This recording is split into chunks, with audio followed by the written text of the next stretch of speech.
lahumul ardul maitah. Tanya tamaduto diwakofin jadi ha. Ahyaina banyak panjang mat asli. Hawa akhrajna koknya yang udah bisa marokin. Jimnya pantul kolkola sugro. Wa akhrajna min ahabban ifa ausa antara an sama am. Habban famin izhar mati ketemu ha.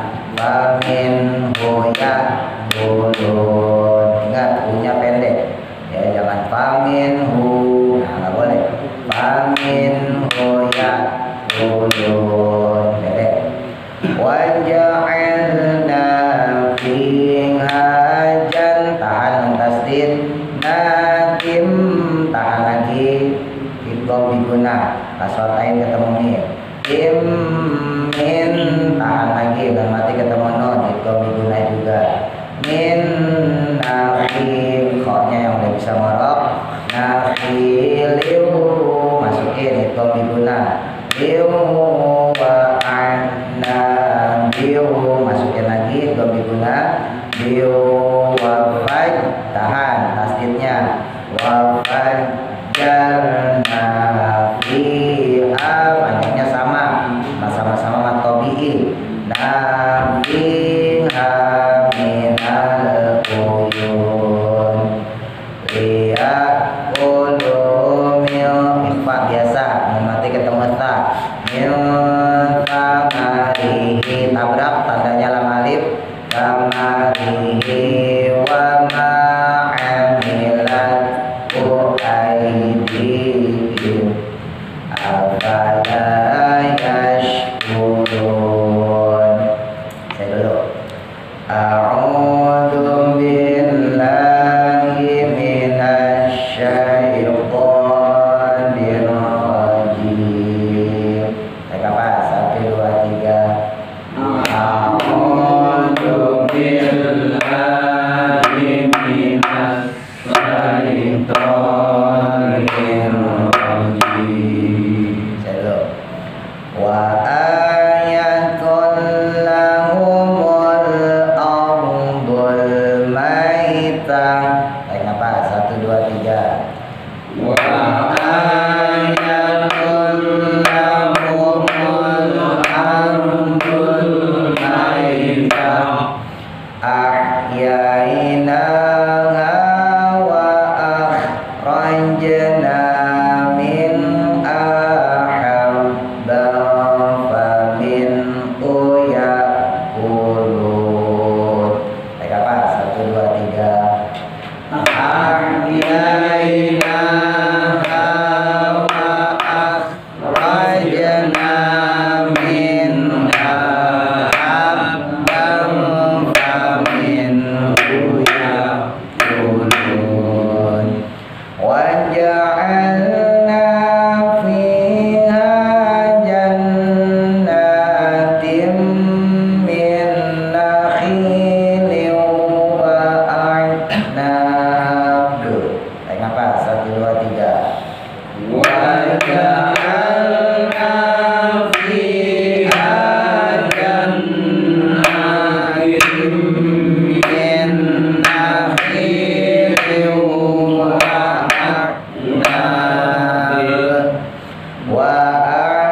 1, 2, 3. Wa ayatul lahumul ardul maitah ahyaynaha wa akhrajna minha habban faminhu ya'kulun.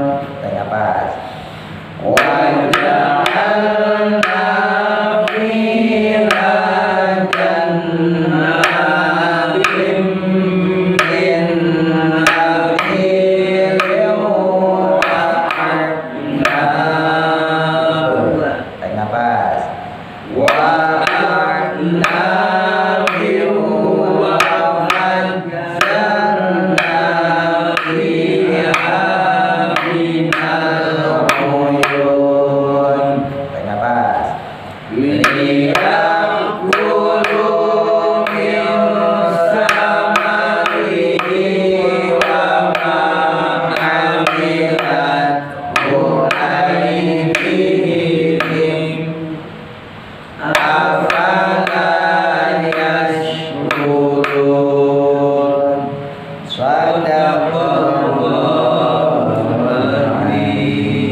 Masih ada beberapa tasdidnya dari itu ya. Tasdidnya nggak kurang ya, kurang ketahan. Jadi ketokannya nggak pas. Baik, dibuka halaman 10 baris ke-8 fi syarhi. Bismillahirrahmanirrahim. Qala musannifu rahimahullahu ta'ala wa nafa'na bihi wa barakatihi ulumi fi dharaini amin. Masih menerangkan tentang ayat yang ke-35 kemarin. Ya, lihat dulu min samari wa ma amilatu aydihim afala yashkurun. Nah, di sini disebutin wa dzikra dan dikatakan fi syarhi hadal hadis, pada syarah atau penjelasan tentang hadis ini, anna Rabi'a, sesungguhnya Rabi itu maksudnya musim semi ya. Musim semi itu ya musim setelah musim penghujan ya, menuju kemarau. Nah, itu dimana pohon-pohon pada berkembang ya. Nah, kalau di Jawa tuh ada istilah musim rendeng, musim ketiga, macam-macam ya. Nah, jadi yang disebut Rabi itu musim semi, makanya Rabiul Awal itu musim semi yang pertama. Nah, kalau di kita kan karena tropis ya, jadi nggak ada salju. Musimnya cuma 2 ya, musim panas, musim hujan. Nah, pergantian antara ya musim kemarau menuju musim hujan ya, terus di mana pohon-pohon bersemi gitu ya, pohon-pohon berkembang, buah-buah ya keluar matang. Nah, itu namanya ar-rabi ya, musim semi. Yushabihu, diserupakan yauman nusyuri dengan hari kebangkitan. Nah, disamain sama hari kebangkitan. Min asyrati aujuhin, dari atau dengan 10 macam. Jadi ada 10 macam pengkiasan perumpamaan antara entar hari kebangkitan dengan musim semi. Al awalu, adapun yang pertama, annal hububati, sesungguhnya jenis biji-bijian, wanabatati, dan juga tumbuh-tumbuhan, itu tahruju, tumbuh, min tahtil ardi, dari bawah bumi atau dari tanah ya, fir rabi, pada musim semi. Nah, mulai tumbuh tuh. Kama, seperti halnya, tahruju, keluar. Siapa yang keluar? Al mauta, orang-orang yang mati. Wadafainu, dan juga orang-orang yang terkubur. Ya, kan orang mati juga ada yang nggak kekubur ya. Nah, di lautan tuh nggak kekubur. Nah, keluar dia min tahtil ardi, dari bawah bumi atau dari bawah tanah, yauman nusyuri, pada hari kebangkitan. Sama seperti halnya qala, berfirman Allah Ta'ala, wa akhrajatil ardu asqalaha. Ini surat Al-Zalzalah ya. Dan Allah kemudian mengeluarkan beban-beban bumi ya, berat-berat yang ada di dalam bumi ya, termasuk di dalamnya manusia kita nih yang udah mati. Kalau di musim semi yang keluar itu adalah ya pohon, ya tanaman, biji-bijian. Nah kalau nanti yaumun nusyur, hari kebangkitan, yang keluar adalah manusia. Jadi mirip. Wasani, dan adapun yang kedua, anafadlahu, bahwa sesungguhnya musim semi itu zamanu rohatin, yaitu masa atau zaman yang tenang, wasururin, dan masa yang senang, fi haqqi ba'din nasi, menurut atau waktu yang dialami oleh sebagian manusia, wa amrodun, tapi sakit, wa aujaun, dan juga pedih, ya sakit, ya, wa alamun, dan juga sakit atau pedih, fi haqqi badihim, pada atau mengenai sebagian orang yang lain. Wa kadzalika, ya demikian pula halnya yauman nusyuri, nanti pada hari kebangkitan, hari kiamat, ya sururun, ada yang senang, fi haqqil ba'di, pada sebagian orang, ya itu kurang wow itu. Amumi, dan juga ada yang merasakan kepedihan, fi ba'di, pada sebagian yang lain. Kalau orang nanamnya bagus, ya mupuknya bagus, keluar tuh pohon yang dia tanam itu, gitu ya. Nah, kalau udah berbuah, ya udah ini udah bisa dipanen lah kalau bahasa kita. Nah, tapi kalau orang yang gagal, nanamnya nggak bagus, mupuknya kurang, ya kagak tumbuh. Ya, biji-bijian tadi, pohon tadi kagak tumbuh. Sama di hari kiamat juga begitu. Di hari kiamat nanti, di hari kebangkitan tadi, ada orang yang merasa senang, ada juga orang yang merasa susah. Ya, sama tuh.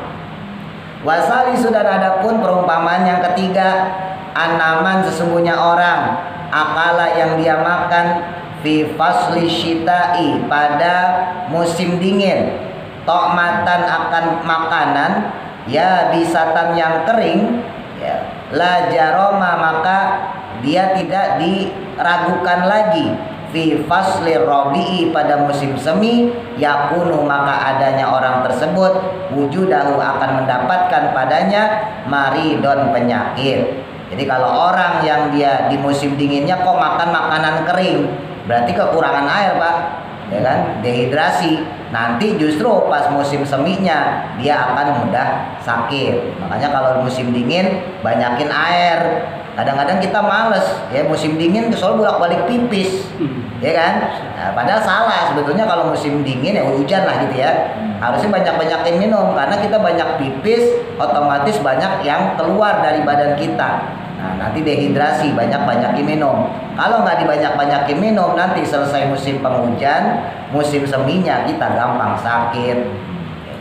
Wujuduhu, ya mendapatkan maridon, penyakit, wajudurian, dan juga ya cacar.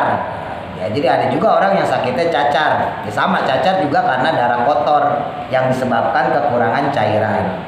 Wakuruhan, dan juga kudis, ya korengan lah kalau bahasa kita.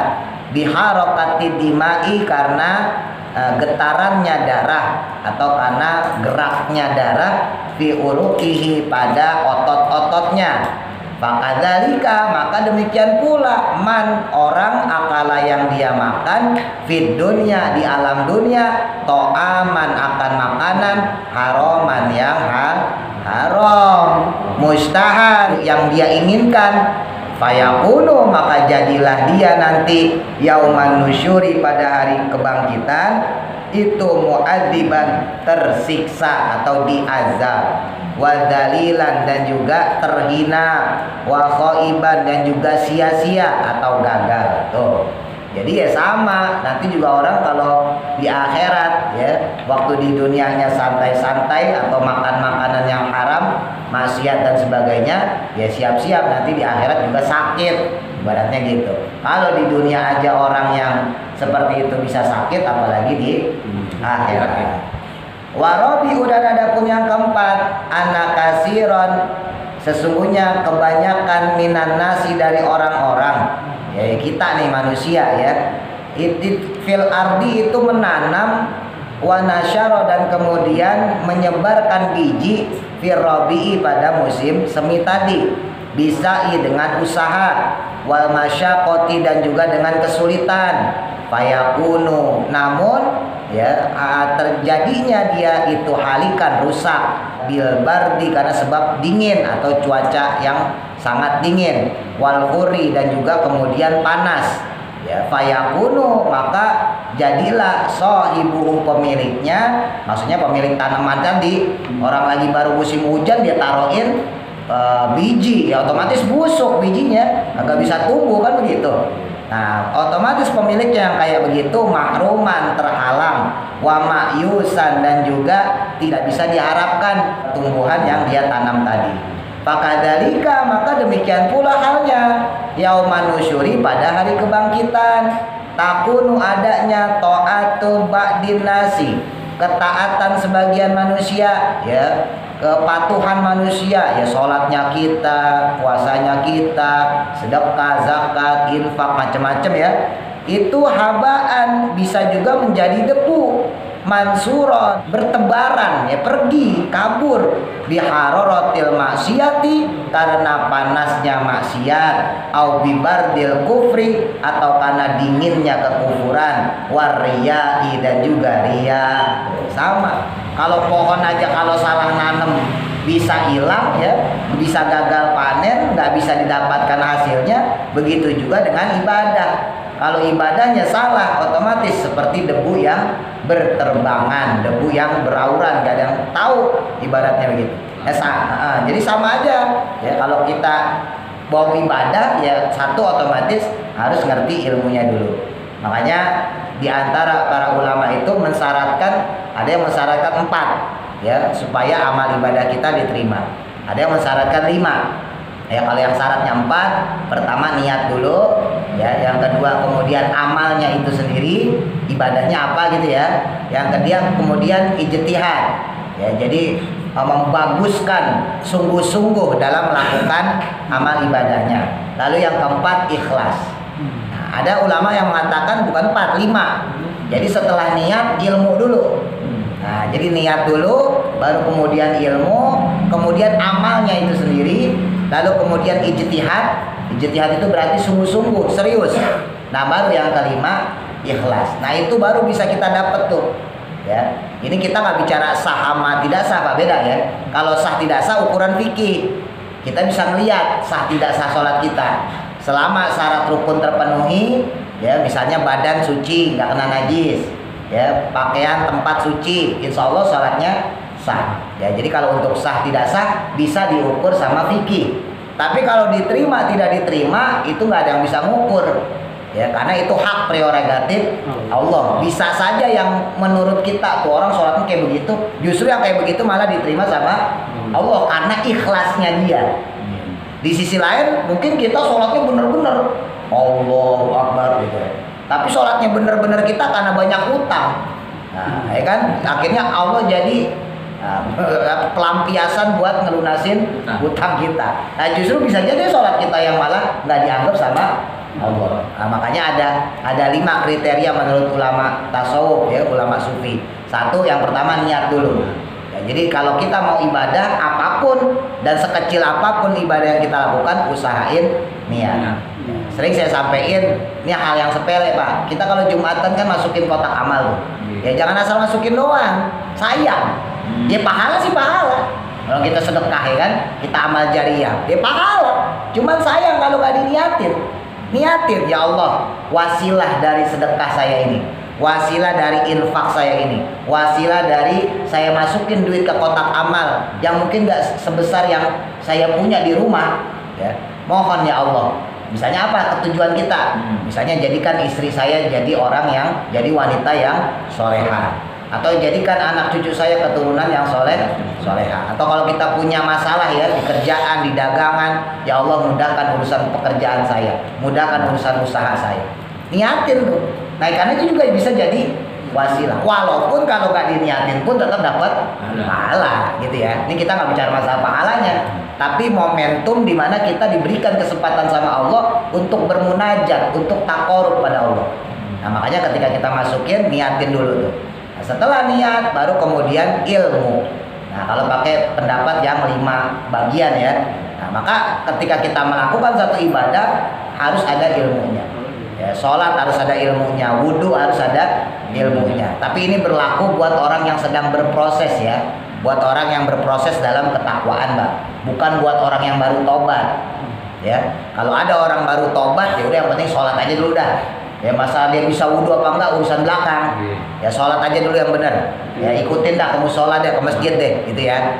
Nah nanti kalau udah rajin ke musola, rajin ke masjid, kan ada pengajian di musola di masjid, baru kita tata wudhu yang benar seperti ini, sholat yang benar seperti ini gitu ya, dan seterusnya. Ini saya bicara yang normal. Orang secara proses ketika dia sudah niat, maka harus diiringi ibadahnya itu pertama kali dengan ilmu. Ya. Bahkan ilmu yang tanpa ibadah itu masih dipandang sama Allah dibandingkan ibadah yang tanpa ilmu. Ya, sekali lagi saya nggak bicara masalah yang orang tobat ya, saya bicaranya masalah kita yang sedang dalam proses. Nah, sebetulnya secara hakikatnya gitu Pak. Kenapa? Karena orang jungkir balik sholat, kalau ilmunya nggak ada pasti salah. Kan begitu, dia nggak tahu jumlah rakaat sholat, yang penting saya sholat, nggak tahu 2, nggak tahu 4, ya kan, nggak tahu mana yang tumaninah, mana yang wajib, mana yang sunnah, dia nggak tahu. Nah otomatis sholat yang seperti itu, kalau bicara secara normal, sekali lagi, otomatis sholatnya nggak ada, ya tertolak. Secara fikih sah, ya secara fikih sah, tapi apakah diterima? Wallahu alam, kemungkinannya kecil, karena sholatnya tidak ada ilmunya. Ya puasa juga begitu sama, zakat juga begitu sama. Nah setelah tahap yang kedua ada ilmu, baru amal ibadah, baru ibadahnya itu sendiri.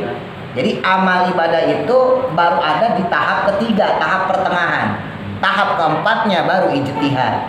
Ya, jadi sungguh-sungguh. Ya sholat dengan keadaan sungguh-sungguh. Ya sholat dalam keadaan benar, serius, fokus. Perkara nanti di dalam sholat kita mikirin yang lain. Nah itu lain lagi ceritanya Pak. Tapi niatin ketika kita jalan ke musola, jalan ke masjid, niat sholat itu benar-benar mantep dalam hati kita. Ya Allah, saya berangkat ke musola, saya berangkat ke masjid, saya pengen sholat. Kalau pengen ngaji, ya Allah saya pengen menuntut ilmu, saya pengen belajar, saya pengen paham. Perkara tadi musola pas sholatnya hilang, ya nggak khusyuk. Perkara di musola di masjid ketika kita belajar kok kagak paham, itu udah lain cerita. Tapi yang pertama ijtihad dulu, usaha dulu dengan sungguh-sungguh, gitu ya. Karena kemampuan orang kan beda-beda. Waktu itu sempat saya singgung, makanya Imam Syafi'i saja mengkategorikan buat kita yang awam, ya khusyuk ketika sudah takbiratul ihram, Allahu Akbar, baca doa iftitah, Allahu Akbar kabiro, walhamdulillahi katsiro. Kalau yang orang NU, kalau yang orang Muhammadiyah, Allahumma baini minal khotoyaya dan seterusnya. Itu aja kalau kata Imam Syafi'i udah top udah. Ya, kalau menurut orang awam buat kita nih ya, itu udah top udah tuh segitu. Ya, perkara antar Fatihah kita ingat istri, ya. Perkara antar baca surat kita ingat duit yang hilang. Nah, perkara antar ruku kita lupa naruh kunci motor di mana. Nah, itu kan udah lain lagi ceritanya. Tapi ketika sudah Allahu Akbar, ya kita takbiratul ihram, kita sambung pakai doa iftitah, wah itu udah top kalau buat orang awam.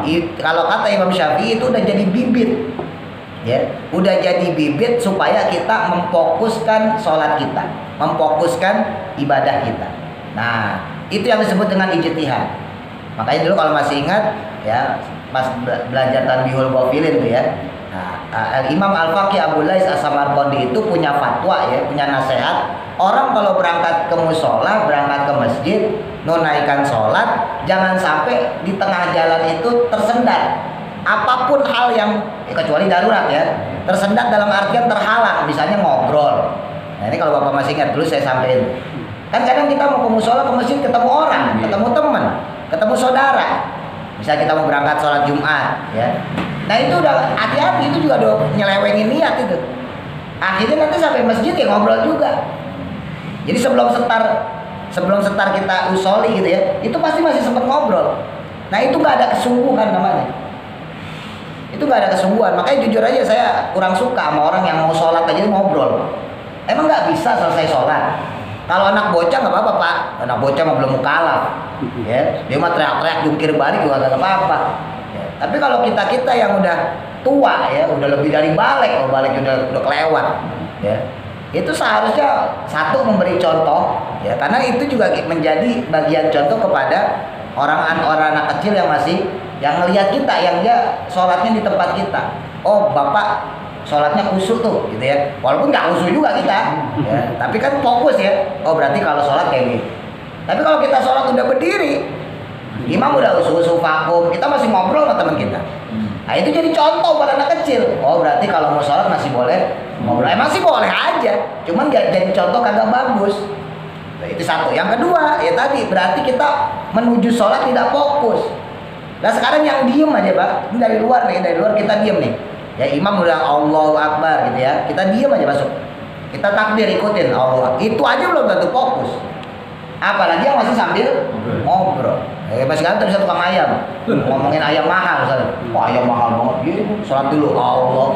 Itu udah pasti kagak bener ya sholatnya. Itu ayam di. Dapat ayam dari mana gitu? Iya, itu pasti begitu Pak. Makanya jangan fokus dari rumah.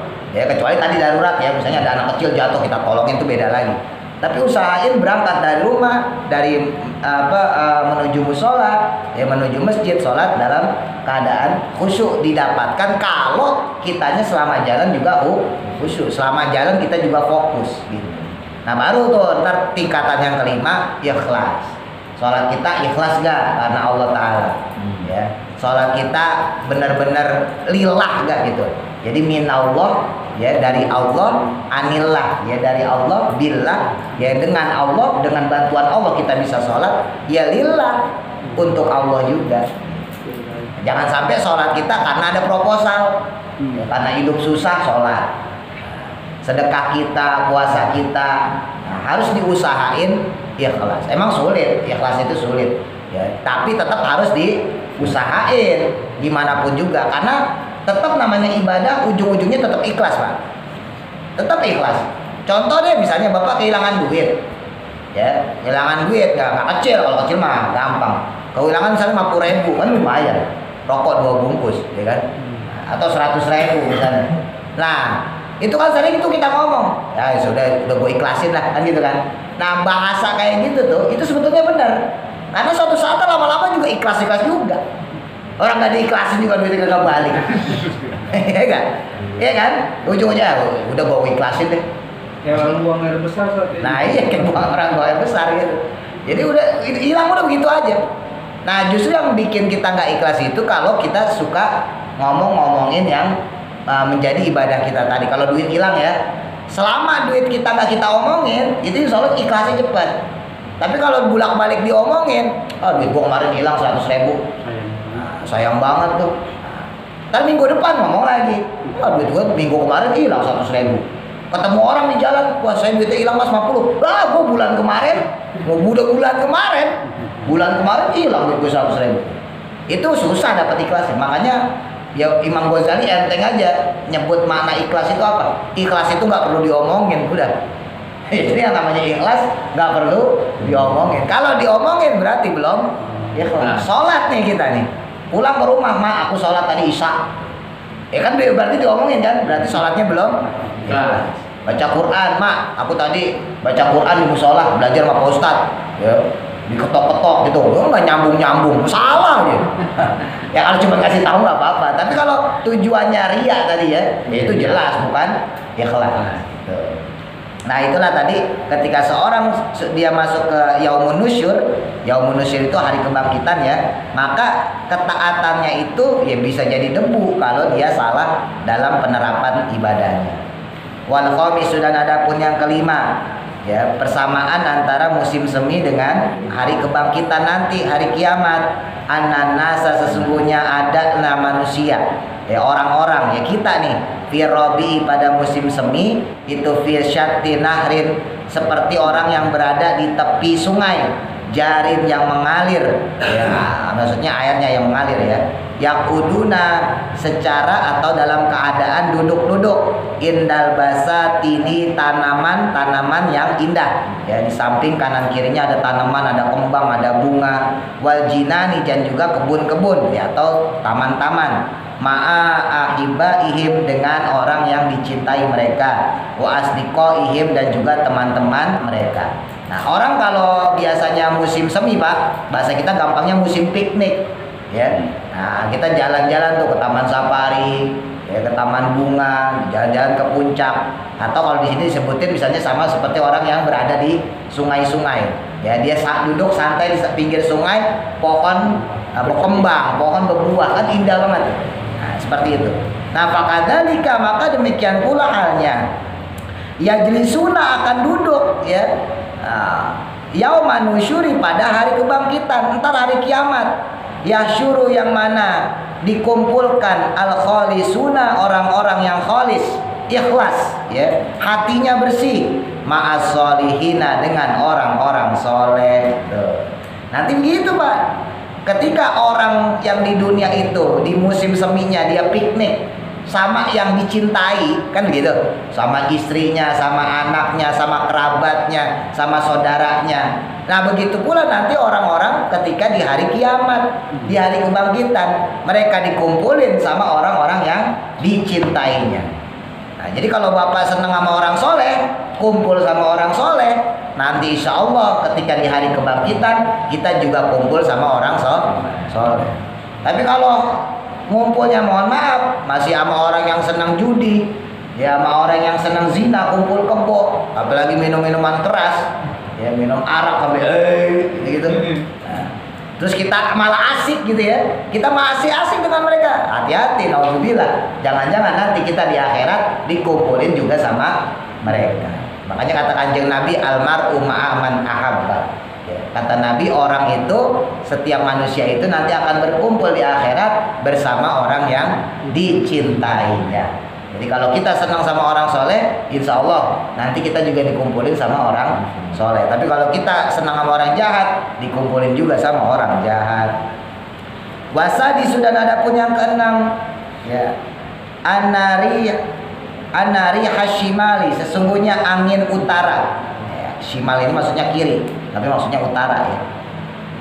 Wasoba tahabu, wasoba dan juga timur, ya.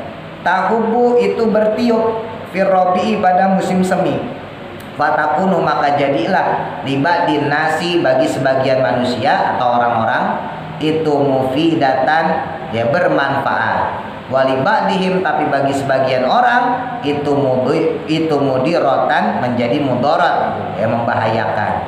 Jadi kalau musim semi ada orang yang senang dengan cuacanya adem ayem, ya, tapi ada juga orang yang kagak senang. Yang tukang ojek payung kagak senang, dah hujannya berhenti lagi, kan gitu. Tukang es juga kagak senang, ya, dan seterusnya. Fakadzalika, maka demikian juga yauman nusyuri, pada hari kebangkitan. Idza habbat, ketika berhembus apa raihus saadati, angin kebahagiaan, wasyaqawati, dan juga kepedihan, yakunu, maka adalah ba'duhum, sebagian dari mereka, maksudnya manusia kita itu saidan, ada yang bahagia, wa ba'duhum, dan sebagian mereka itu syakian, sengsara. Sama, ya. Angin bertiup maksudnya di sini nanti informasi, Pak. Karena ketika kita dibangkitin sama Allah, diberikan informasi. Ya, disebut ashabul yamin wa ashabus shimal. Ya, ashabul yamin berarti bagian golongan kanan. Nah, ayat yang lain disebut ashabul maimanah.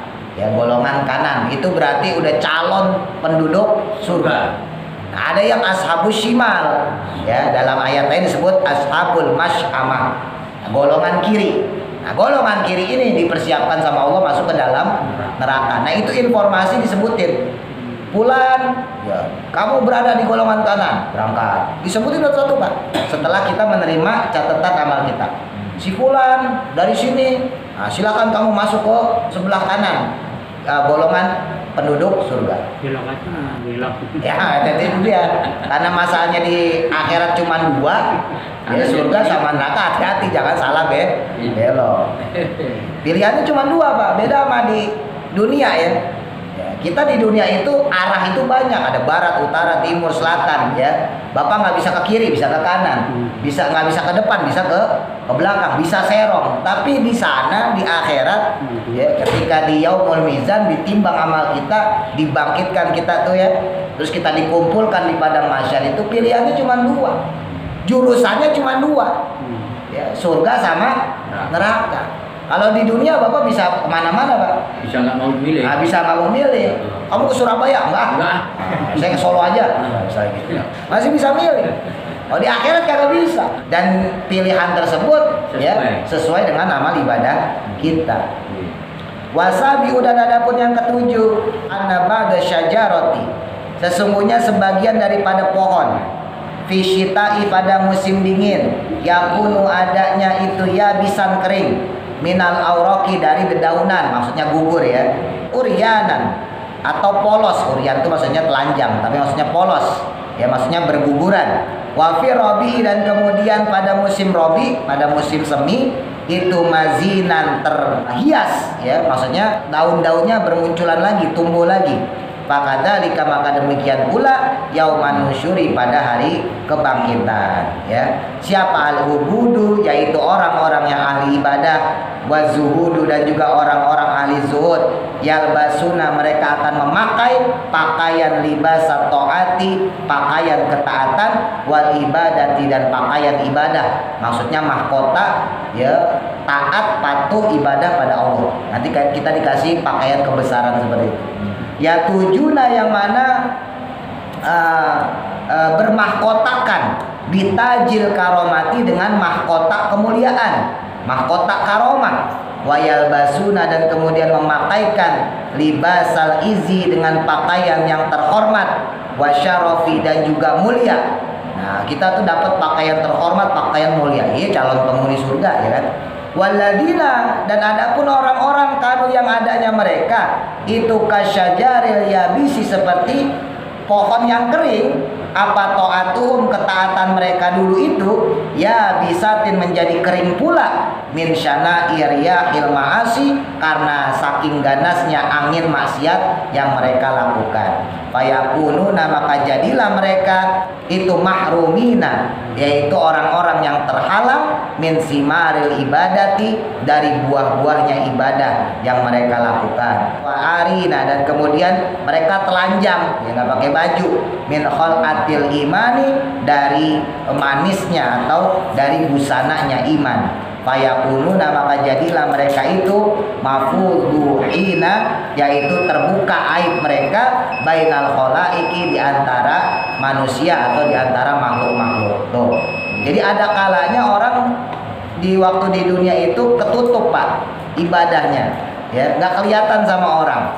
Nah ini berkaitan sama ria dan tidak ria ya, orang yang suka pamer. Kalau orang yang suka pamer sebaliknya, nanti di dunia ditampakin terus, tapi nanti di akhirat justru pakaian ibadahnya itu dicopotin.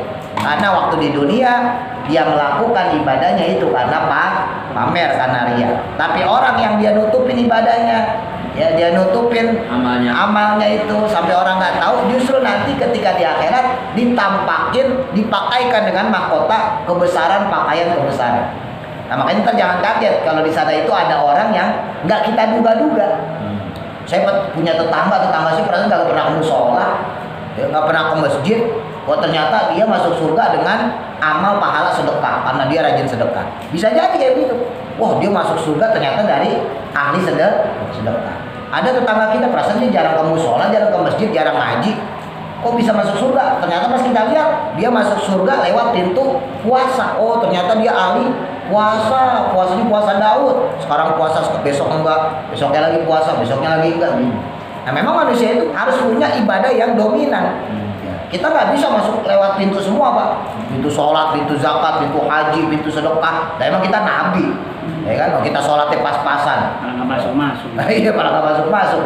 Nah makanya ketika seseorang itu melakukan satu ibadah yang bisa bahasa dalam tanda kutip ya, bisa diangkat sama Allah, kemudian dijadikan sebagai alasan untuk orang tersebut masuk surga, maka dia akan masuk surga melalui pintu itu. Ya, makanya kemarin pas ngobrol itu saya cerita bahwa ibadah yang kita lakukan itu hanya sebagai pemastian diri bahwa kita serius menyembah Allah. Sholat kita, zakat kita, ibadah kita. Kalau kemarin yang korban kita. Kalau kita nggak korban, kita ngikut proses penyembelihan, ngebantuin motong kurban. Itu semuanya memastikan diri kita. Jadi untuk meyakini Allah dalam tanda kutip, supaya Allah itu benar-benar menerima kita sebagai hambanya. Adapun nanti masuk surganya, belum tentu itu semua. Bisa jadi cuman sholatnya yang diterima, puasanya nggak dianggap. Bisa jadi puasanya yang diterima, sholatnya kagak dianggap. Macem-macem. Nah itu nanti kejadian di hari kiamat kayak gitu. Wasaminu dan adapun yang kedelapan, an-nazar sesungguhnya tanaman idza nabata ketika dia tumbuh firrobi pada musim semi yakunu maka adanya sahibuhu pemiliknya itu masruron senang biinbatihi dengan tumbuhnya dia firrobi pada musim semi. Waman dan siapa orang lam yazro yang dia tidak menanam yakunu maka jadilah dia nadiman menyesal biadami zar'ihi dengan ketiadaan tanamannya. Fakadzalika maka demikian pula yauman nusyuri pada hari kebangkitan idza ukrima ketika seseorang itu dimuliakan. Ya siapa yang dimuliakan tadi? Yaitu al-abiduna orang yang ahli ibadah.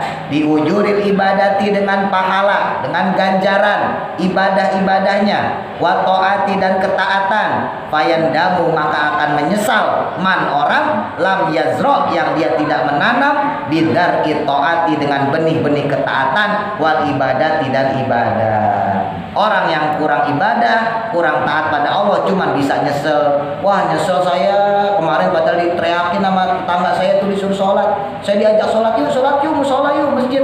Tapi saya malah kagak mau, nyesel baru tuh dah. Oh saya udah diajak sama Pak Ustadz sholat tapi saya masih begini aja. Nah, itu baru nyesel nanti di hari kiamat. Watasi udah ada punya 9 anama zaroat. Ya sesungguhnya tanaman ya sesuatu yang ditanam ya biji-bijian tumbuhan dan sebagainya fi faslil kharifi pada musim gugur ya yang mana maksudnya musim rusak di sini berguguran daun-daun tarofa dengan tingginya firrobi pada musim semi jadi dia meninggi pada musim semi dalika syai'u ya hal tersebut demikian tadi maka dalika maka begitu pula yauman nusyuri pada hari kebangkitan. In amilta jika kalian melakukan, jika kamu melakukan ya sesuatu tadi di dunia di dalam urusan dunia, khairon akan kebaikan, wajadta maka akan kalian temukan juga, akan kamu temukan fil akhirati pada hari akhirat khairon akan kebaikan. Wa in syarron fasyarron, kalau kita melakukan keburukan maka mendapat keburukan. Li'anna dunia karena sesungguhnya dunia itu mazra'atul akhirah adalah ladangnya akhirat. Jelas nih ya. Kalau bapak baik sama orang, ya, baik sama istri, baik sama tetangga, macam-macam keluarga kita, saudara kita, ya di sono upahnya, Pak. Kalau di sini kagak bejendol pahala, Pak. Wah, kalau pahala bejendol orang udah pada itu repot. Musola masjid kagak ada yang sepi, penuh semua. Wal asyiru dan adapun yang terakhir yang ke-10 anna rabi'a sesungguhnya pada musim semi itu yazharu akan tampak fi wajhil ardi pada permukaan bumi atau permukaan tanah azharon yaitu bunga-bunga ya zahro itu bunga kalau azhar itu bunga-bunga mukhtalifatan yang bermacam-macam alwani yaitu warna-warnanya mukhtalifatal ashkali dan juga bermacam-macam bentuknya bunga mawar, bunga kamboja ya pada keluar semua tuh minal khumrati baik yang warna merah wasufrati dan juga warna kuning wal biyadi dan juga warna putih wasawadi dan juga warna hitam macam-macam fakadzalika maka demikian pula yauman nusyuri pada hari kiamat pada hari kebangkitan yazharu akan muncul akan tampak ya akan kelihatan fihi di dalamnya apa ikhlasu ikhlas wa tawakkalu dan tawakal wa syauqu dan juga kerinduan wal khaufu dan juga rasa takut wal kufru dan juga kekufuran wan nifaqu dan juga ya, rasa atau sifat kemunafikan falihadhil wujuhi maka adapun karena hal ini ya dari macam-macam al-asyrati yang ke-10 ini yusibuhu diserupakanlah faslar rabi'i musim semi yauman nusyuri dengan musim kebangkitan atau pada hari kebangkitan. Subhanalladzi khalaqal azwaja. Itu ayat selanjutnya. Mudah-mudahan manfaat. Amin. A'udzu billahi minasy syaithanir rajim. Bismillahirrahmanirrahim.